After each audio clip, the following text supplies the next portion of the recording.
vous êtes et de nouveau cliquer sur sur la la cloche chaîne, de je vous invite notification à vous pour abonner et de et à cliquer sur la cliquer sur la cloche de cloche de notification notification abonner pour ne et rien de manquer cliquer des sur la cloche actualités de les plus notification croustillantes. pour repousser à maintes reprises. L'incertitude plane sur la tenue de la prochaine réunion du bureau du Sénat en raison des soucis de santé de Marcel Nyanji-Fanji, le président de la Chambre haute du Parlement. Il a l'habitude des problèmes de santé, tout semble empirer de jour en jour pour le successeur constitution du président Paul Biya. Après 2 reports, l'on vient d'assister à un 3e report de la réunion du bureau de la Chambre haute du Parlement, qu'est censé présider Marcel Nyanji-Fanji. À l'origine de ces reports, la santé fragile du président du Sénat, une assise pourtant d'une importance capitale, puisqu'elle permettra de finaliser les carrières du personnel et le règlement intérieur du Sénat.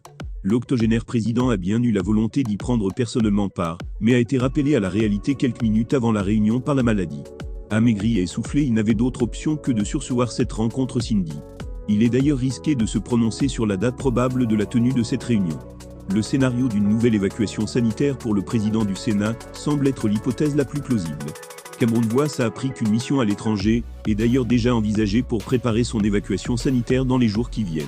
C'est avec beaucoup de peine que le successeur de Paul Biya exerçait son rôle au Sénat en raison de ses problèmes de santé et son âge avancé.